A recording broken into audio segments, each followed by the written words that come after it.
Hello, this is Stacy, still reading from The Strange Case of Dr. Jekyll and Mr. Hyde. I'm going to be combining chapters 5 and 6 in this recording because they are both about the same length. Chapter 5, Incident of the Letter.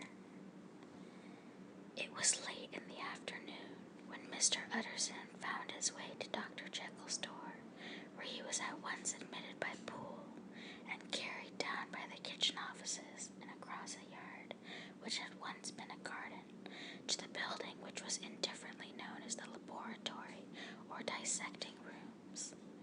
The doctor had bought the house from the heirs of a celebrated surgeon, and his own taste being rather chemical than anatomical, had changed the destination of the block at the bottom of the garden. It was the first time that the lawyer had been received in that part of his friend's quarters, and he eyed the dingy, windowless structure with curiosity, and gazed round with a distasteful sense of strangeness as he crossed the theater, once crowded with eager students, and now lying gaunt and silent, the tables laden with chemical apparatus, the floor strewn with grates and littered with packing straw, and the light falling dimly through the foggy cupola. At the further end, a flight of stairs mounted to a door covered with red baize, and through this Mr. Utterson was at last received into the doctor's cabinet. It was a large room fitted round with glass presses, furnished, among other things, with a cheval glass and a business table, and looking out upon the court by 3 dusty windows barred with iron. The fire burned in the grate, a lamp was set lighted on the chimney shelf, for even in the houses the fog began to lie thickly, and there, close up to the warmth, sat Dr. Jekyll, looking deathly sick. He did not rise to meet his visitor, but held out a cold hand and bade him welcome in a changed voice. "And now," said Mr. Utterson, as soon as Poole had left them, "you have heard the news." The doctor shuddered. "They were crying it in the square," he said. "I heard them in my dining room." "One word," said the lawyer. "Carew was my client, but so are you, and I want to know what I am doing. You have not been mad enough to hide this fellow." "Utterson, I swear to God," cried the doctor, "I swear to God I will never set eyes on him again. I bind my honor to you that I am done with him in this world. It is all at an end, and indeed he does not want my help. You do not know him as I do. He is safe. He is quite safe. Mark my words, he will never more be heard of." The lawyer listened gloomily. He did not like his friend's feverish manner. "You seem pretty sure of him," said he, "and for your sake I hope you may be right. If it came to a trial, your name might appear." "I am quite sure of him," replied Jekyll. "I have grounds for certainty that I cannot share with anyone, but there is one thing on which you may advise me. I have received a letter, and I am at a loss whether I should show it to the police. I should like to leave it in your hands, Utterson. You would judge wisely, I am sure. I have so great a trust in you." "You fear, I suppose, that it might lead to his detection?" asked the lawyer. "No," said the other.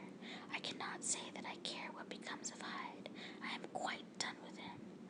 I was thinking of my own character, which this hateful business has rather exposed." Utterson ruminated a while. He was surprised at his friend's selfishness, and yet relieved by it. "Well," said he, at last, "let me see the letter." The letter was written in an odd, upright hand, and signed Edward Hyde, and it signified, briefly enough, that the writer's benefactor, Dr. Jekyll, whom he had long so unworthily repaid for 1,000 generosities, need labor under no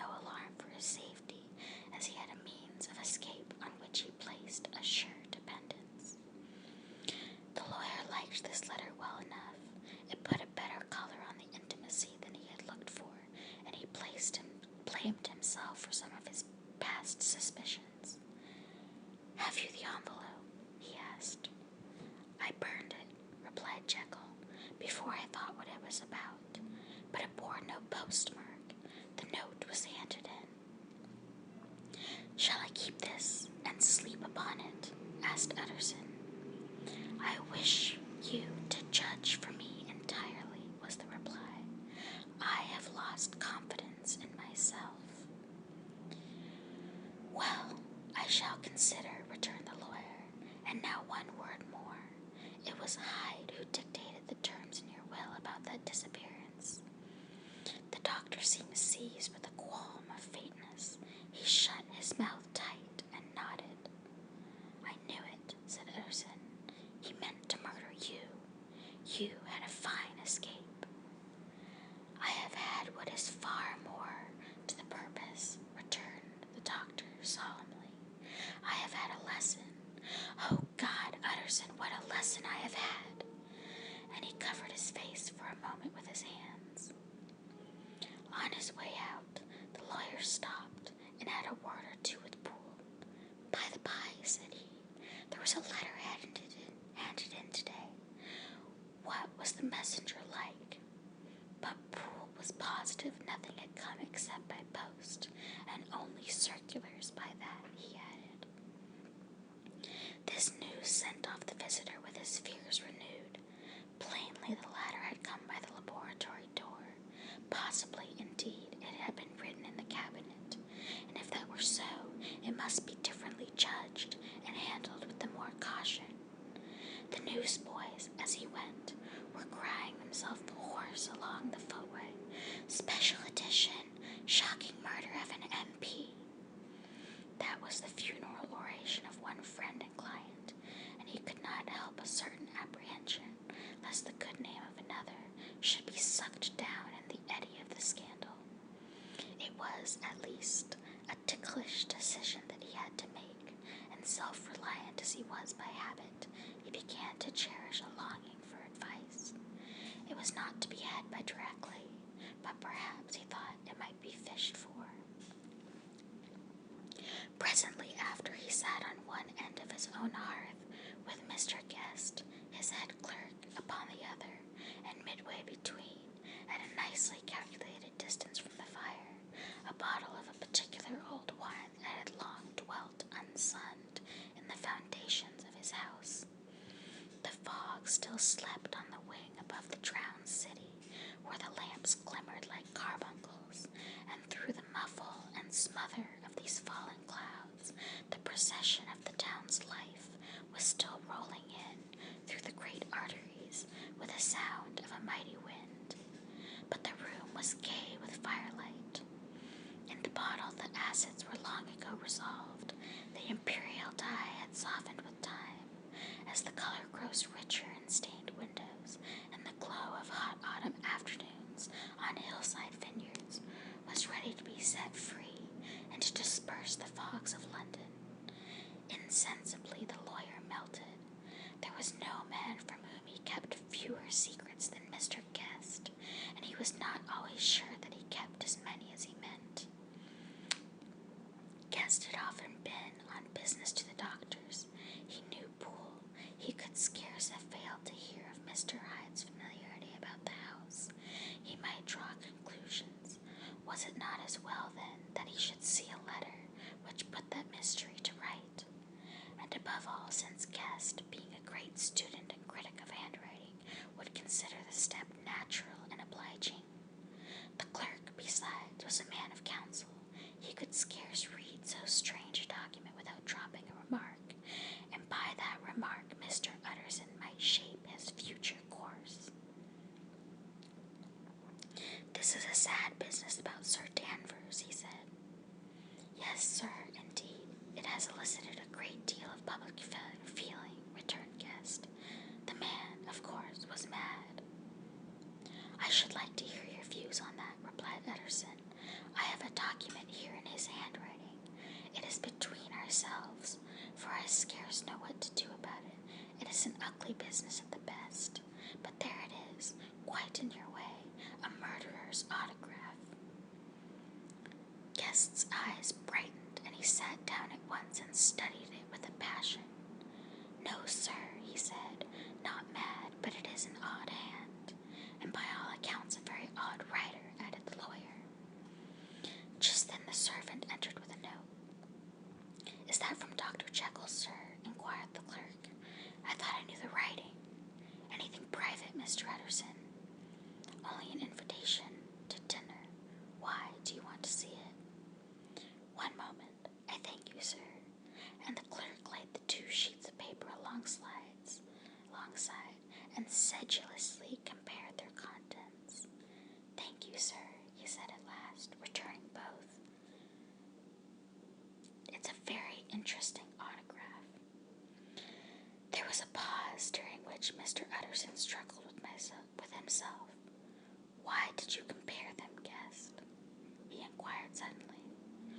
sir," returned the clerk.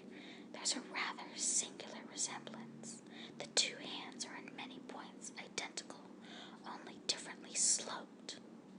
"Rather quaint," said Utterson. "It is, as you say, rather quaint," returned Guest. "I wouldn't speak of this note, you know," said the master. "No, sir," said the clerk. "I understand." But no sooner was Mr. Utterson alone that night than he locked that note into his safe, where it reposed from that time forward.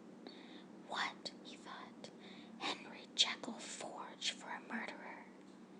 And his blood ran cold in his veins. Chapter 6. Incident of Dr. Lanyon.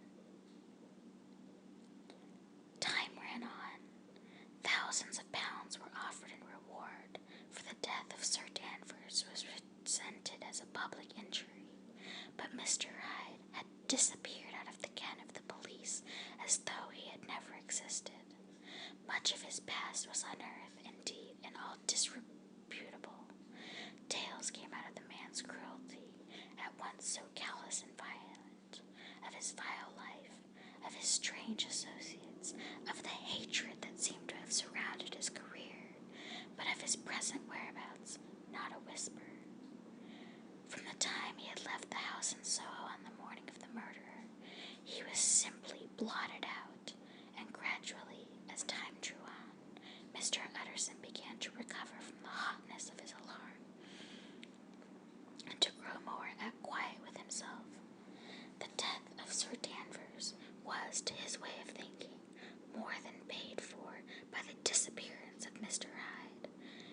Now that evil influence had been withdrawn, a new life began for Dr. Jekyll. He came out of his seclusion, renewed relations with his friends, became once more their familiar guest and entertainer, and whilst he had always been known for charities, he was now no less distinguished for religion. He was busy. He was much in the open air. He did good. His face seemed to open and brighten, as if with an inward consciousness of service, and for more than 2 months the doctor was at peace. On the 8th of January, Utterson had dined at the doctor's with a small party. Lanyon had been there, and the face of the host had looked from one to the other as in the old days when the trio were inseparable friends. On the 12th, and again on the 14th, the door was shut against the lawyer. The doctor was confined to the house, Poole said, and saw no one.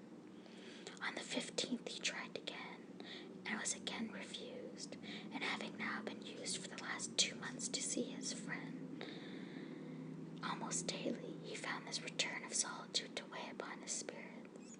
The 5th night he had a guest to dine with him, and the 6th he betook himself to Dr. Lanyon's. There, at least, he was not denied admittance, but when he came in, he was shocked at the change which had taken place in the doctor's appearance. He had his death warrant written legibly upon his face. The rosy man had grown pale. His flesh had fallen away. He was visibly balder and older, and yet it was not so much these tokens of a swift physical decay that arrested the lawyer's notice as a look in the eye and quality of manner that seemed to testify to some deep-seated terror of the mind. It was unlikely that the doctor should fear death, and yet that was what Utterson was tempted to suspect. Yes, he thought, he is a doctor. He must know his own state and that his days are counted, and the knowledge is more than he can bear. And yet when Utterson remarked on his ill looks, it was with an air of great firmness that Lanyon declared himself a doomed man. "I have had a shock," he said, "and I shall never recover. It is a question of weeks. Well, life has been pleasant. I liked it. Yes, sir, I used to like it. I sometimes think if we knew all, we should be more glad to get away." "Jekyll is ill too," observed Utterson. "Have you seen him?" But Lanyon's face changed, and he held up a trembling hand. wish to see or hear no more of Dr. Jekyll, he said in a loud, unsteady voice. I am quite done with that person, and I beg that you will spare me any allusion to one whom I regard as dead. Tut, tut, said Mr. Utterson, and then, after a considerable pause, can't I do anything? He inquired. We are 3 very old friends, Lanyon. We shall not live to make others. Nothing can be done, returned Lanyon. Ask himself. He will not see me, said the lawyer. I am not surprised at that, was the reply. Some day, Utterson, after I am dead, you may perhaps come to learn the right and wrong of this. I cannot tell you, and in the meantime, if you can sit and talk with me of other things, for God's sake stay and do so. But if you cannot keep clear of this accursed topic, then in God's name go, for I cannot bear it. As soon as he got home, Utterson sat down and wrote to Jekyll, complaining of his exclusion from the house and asking the cause of this unhappy break with Lanyon. And the next day brought him a long answer, often very pathetically worded and sometimes darkly mysterious in drift. The quarrel with Lanyon was incurable. I do not blame our old friend, Jekyll wrote, but I share his view that we must never meet. I mean from henceforth to lead a life of extreme seclusion. You must not be surprised, nor must you doubt my friendship if my door is often shut even to you. You must suffer me to go my own dark way. I have brought on myself a punishment and a danger that I cannot name. If I am the chief of sinners, I am the chief of sufferers also. I could not think that this earth contained a place for sufferings and terrors so unmanning, and you can do but one thing, Utterson, to lighten this destiny, and that is to respect my silence. Utterson was amazed. The dark influence of Hyde had been withdrawn. The doctor had returned to his old tasks and amities. A week ago, the prospect had smiled with every promise of a cheerful and an honored age, and now, in a moment, friendship and peace of mind and the whole tenor of his life were wrecked.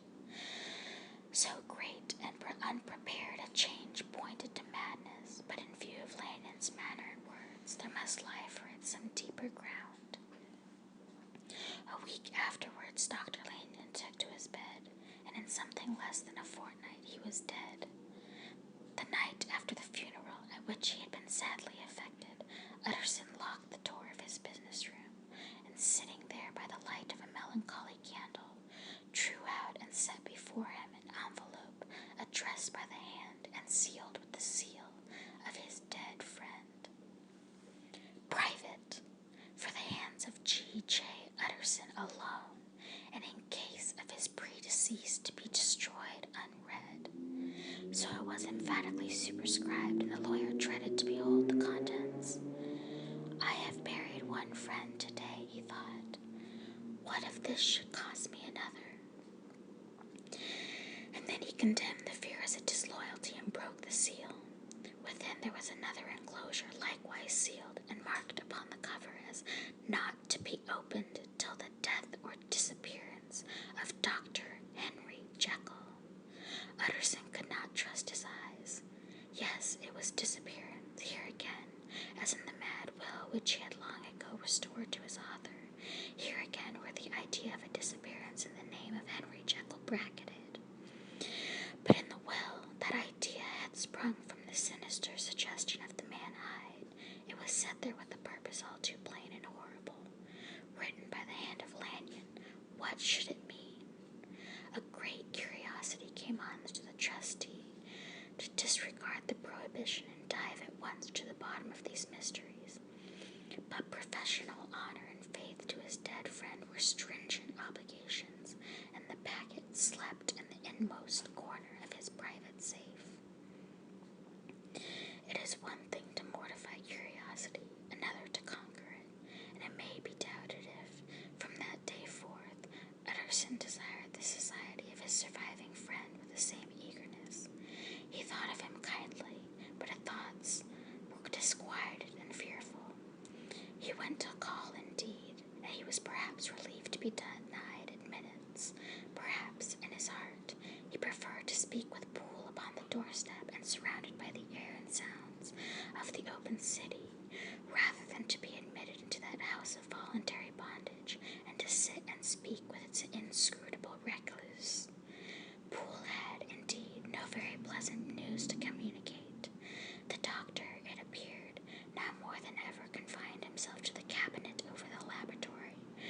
He would sometimes even sleep.